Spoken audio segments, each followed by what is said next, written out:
Hello friends, all of you are most welcome to my YouTube channel Deep Edu Zone, and I am your host as usual Deepak Kumar. Today in this video we are going to discuss about the poem daffodils composed by William Wordsworth. आज की poem में आज हम बात करने जा रहे हैं डैफोडिल्स। ये है बीए सेकेंड ईयर का सिलेबस, जो कि बीए सेकेंड ईयर में इंग्लिश लिटरेचर जिनका सब्जेक्ट है और कुमाऊं यूनिवर्सिटी अंडर कॉलेजेस पढ़ रहे हैं, तो उनके लिए ये डैफोडिल्स पोएम बहुत ही इंपॉर्टेंट है, क्योंकि ये प्रेस्क्राइब की गई है उनके सिलेबस में सेकेंड ईयर के लिए, बीए सेकेंड ईयर के लिए। और जो भी अदर किसी कॉलेजेस में या अदर स्कूल्स में या अदर यूनिवर्सिटीज़ में पढ़ रहे हैं और इंग्लिश लिटरेचर सब्जेक्ट है, तो डैफोडिल्स पोएम अगर उनके सिलेबस में है तो ये बहुत ही हेल्पफुल होगी ये वीडियो, क्योंकि इसमें हम बताने जा रहे हैं आपको लाइन वाइज हिंदी मीनिंग और एक्सप्लेनेशन एंड विद इंग्लिश। तो इंग्लिश में भी बताएंगे और हिंदी दोनों में ही हम बताएंगे। तो यहाँ पर सबसे पहले हम बात कर लेते हैं डैफोडिल्स के पोएम के। डैफोडिल्स देख सकते हैं आप, यहाँ फूल लगाए गए हैं, ये डैफोडिल्स ही हैं। ओके, गोल्डन कलर के होते हैं, येलो कलर के होते हैं। तो डैफोडिल्स पोएम के बारे में अब हम यहाँ पर फैक्ट के बारे में बात कर लेते हैं, जो इंपॉर्टेंट फैक्ट्स जो आपको पता भी होने चाहिए हमेशा। तो सबसे पहले तो देखिए द पोएम का नाम जो है I wandered lonely as a cloud, जो कि पोएम की पहली लाइन है। या तो आप इस पोएम को, इसका जो टाइटल है ये आप I wandered lonely as a cloud भी कह सकते हैं, लेकिन इसे कॉमनली जो है डैफोडिल्स के नाम से जाना जाता है। Poem was inspired by an event on the 15th। तो पोएम जो इंस्पायर की है, तो ये जो पोएम है तो कभी इंस्पायर हुआ जिस घटना के द्वारा, वो यहाँ पर बताया गया कि पोएम जो इंस्पायर्ड है वो एक घटना के द्वारा इंस्पायर है, जो कि 15 अप्रैल 1802 को घटी थी, 15 अप्रैल 1802 को घटी थी। जब विलियम वर्ड्सवर्थ और उनकी बहन आर गोइंग होम, जब वो घर जा रहे थे, तो जब वो दोनों घर जा रहे थे तब ये घटना घटी थी। 15 अप्रैल 1802 की तारीख थी। Where they saw a host of, जहाँ पर उन्होंने होस्ट का मतलब है लार्ज नंबर ऑफ, कई संख्या में, अत्यधिक संख्या में डैफोडिल्स देखे। ग्रोइंग ऑन द शोर, जो लेक, जो झील है अर्स वाटर, उसके किनारे उगे हुए थे। In the lake district area का नाम है इंग्लैंड का। इन 1805 में उन्हें दोबारा ये सीन याद आता है और वह ये कविता लिख देते हैं। द पोएम वॉज रिटन तो पोएम जो है वो लिखी गई है 1804 और 1807 के बीच में लिखी गई है, किसी इस समय भी लिखी गई है। इट वॉज फर्स्ट पब्लिश हुई थी 1807 में। जो उसका नाम था वॉल्यूम का, जो पूरी कलेक्शन था पोएम्स का, उसका नाम था पोएम्स इन 2 वॉल्यूम्स, जो कि एक कलेक्शन है पोएट्री। तो टाइटल जो था वॉल्यूम का वो था पोएम्स इन 2 वॉल्यूम्स। ओके, जिसके अंतर्गत ये कविता छपी थी, जिसमें कई कविताएं छपी थी, उनमें से एक भी कविता थी। रिवाइज्ड वर्जन, एक रिवाइज वर्जन इसका जो छपा वो हुआ, जो पब्लिश हुआ था वो 1815 में हुआ था। वर्ड्सवर्थ एक रोमांटिक पोइट है, और रोमांटिक पोइट कहने का मतलब एक रोमांटिक एज, जैसे कि एक रोमांटिक एज जो काल है, युग कहा जाता है, रोमांटिक युग कहा जाता है। रोमांटिक एज जो है, जो रोमांटिक इरा है, वो रोमांटिक मूवमेंट से जुड़ी हुई थी। रोमांटिक मूवमेंट से एन आर्टिस्टिक, अब रोमांटिक मूवमेंट क्या था? रोमांटिक मूवमेंट जो था वो था एक artistic, literary, musical, intellectual movement, मतलब जिसमें कला, साहित्य, संगीत और बौद्धिक मूवमेंट था, जिसमें रिवाइवल हुआ थॉट्स का, revival of art, revival of literature, revival of music. Okay, that originated, जो उसकी शुरुआत हुई थी यूरोप से towards the end of 18th century के अंत में। Wordsworth is also known as a nature poet. Wordsworth को एक नेचर पोइट के रूप में भी जाना जाता है। कि खासियत यह है कि वर्ड्सवर्थ की आप जितनी कविताएं पढ़ेंगे, नेचर का बहुत ही ब्यूटीफुली पोर्ट्रेट करते हैं, बहुत ही अच्छी तरीके से नेचर को रिफ्लेक्ट करते हैं। तो प्रकृति से जुड़ी ही ज़्यादा कविताएं लिखते हैं, इसलिए उन्हें नेचर पोइट भी कहा जाता है। उनका एक अलग ही प्रेम, प्रकृति प्रेम देखने को मिलता है उनकी कविताओं में। तो चलिए शुरुआत करते हैं डैफोडिल्स पोएम की।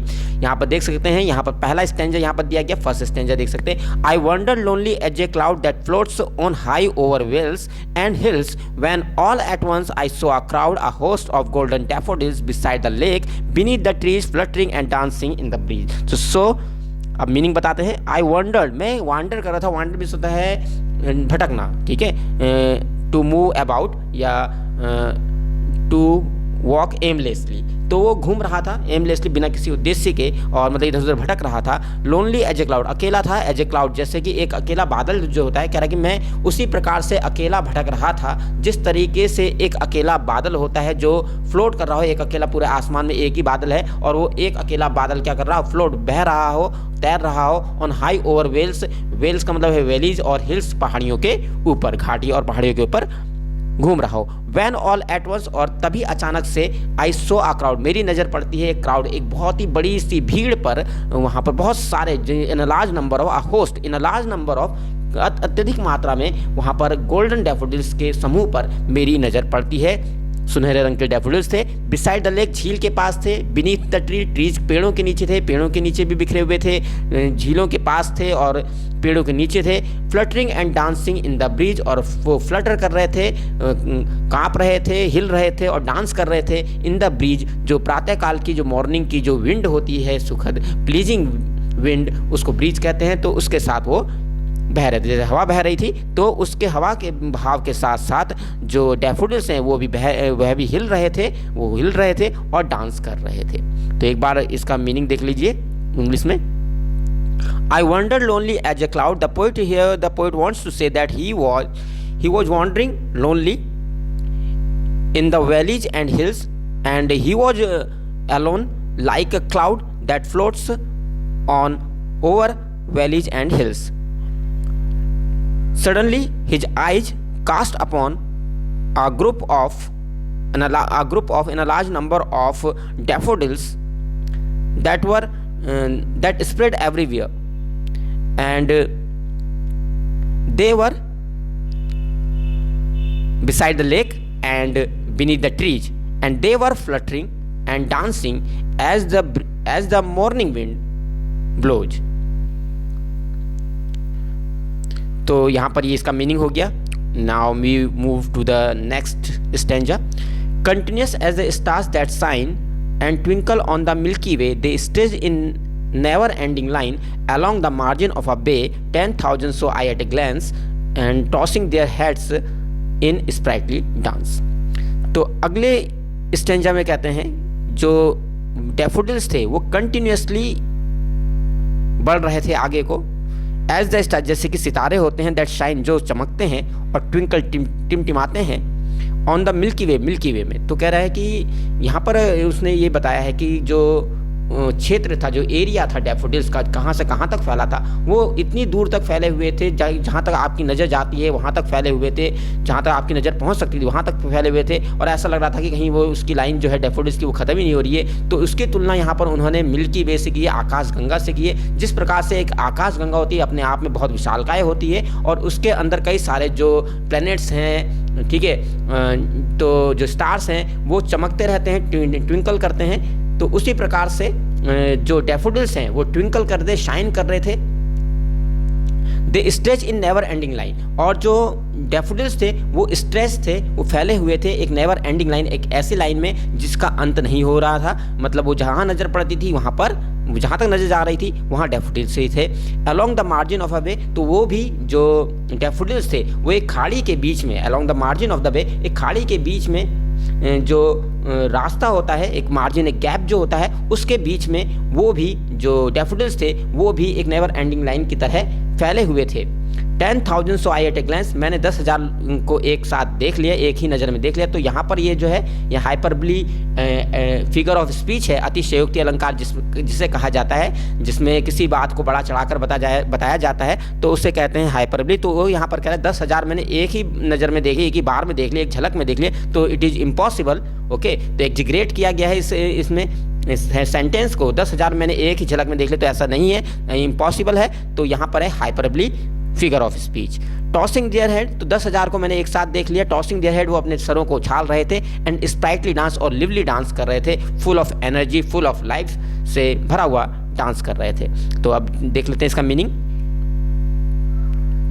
In the next stanza William Wordsworth says that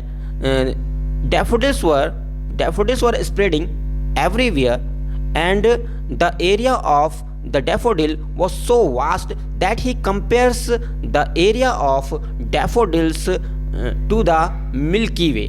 Okay, as the stars shine in the Milky Way, and it is vast in itself, and similarly the daffodils spread everywhere in the margin of a bay, and it was a long line, and as far as he could see he saw only daffodils, so it was an never ending line. He saw 10,000 daffodils at a glance, and they were tossing their heads, and they were dancing with pleasure, and they were full of energy and life.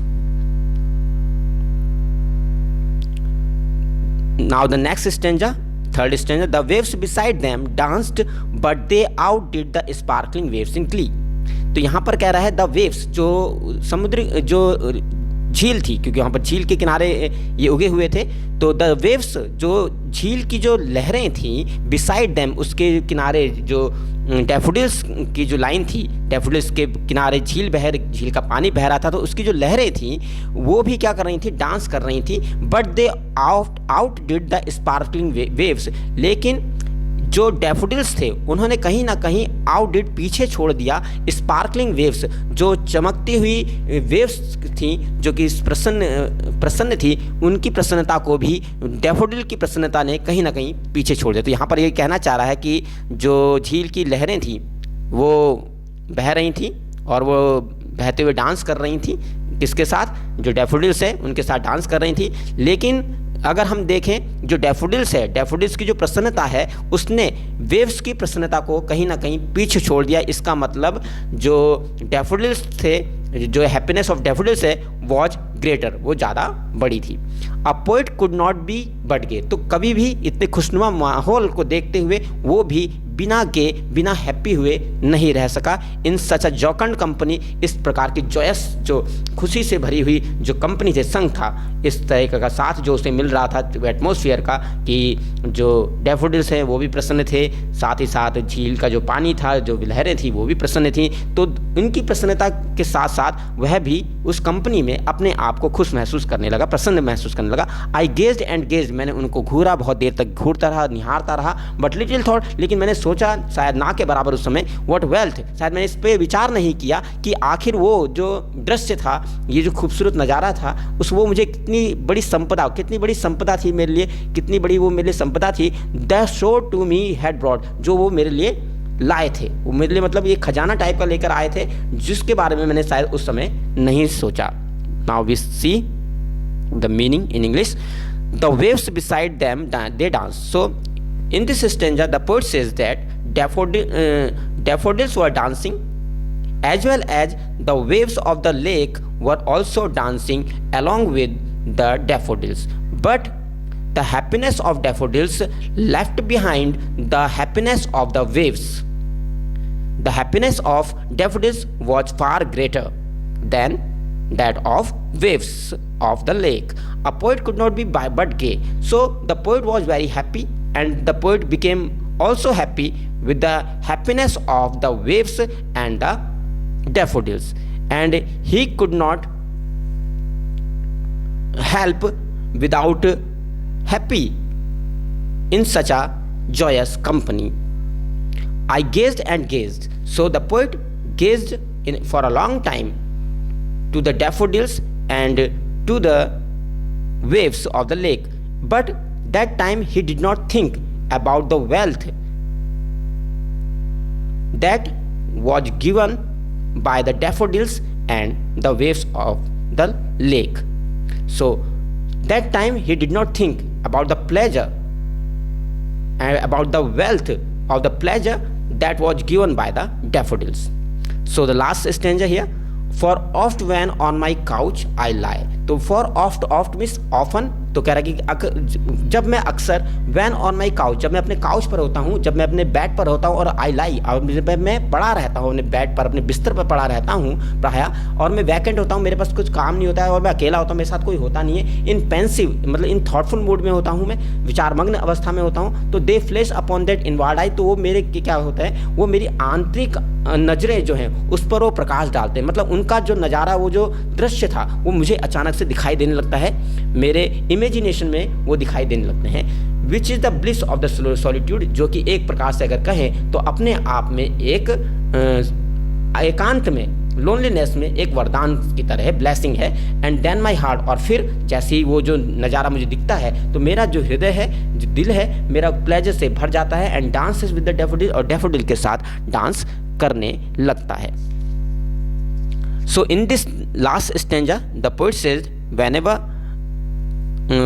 oftenly when he is on his couch and he is alone and he is in very thoughtful mood. So in his imagination, he sees the daffodils that he saw when he was passing with his sister, and suddenly they saw a host of daffodils. So the scene gives him a pleasure in his loneliness, and it is a blessing in loneliness. And whenever the scene flashes upon his inward eye, he feels the pleasure and his heart dances with the daffodils. तो इसी के साथ ही जो poem का है, ये हमने अभी मीनिंग बताया आपको, तो ये ख़त्म होता है।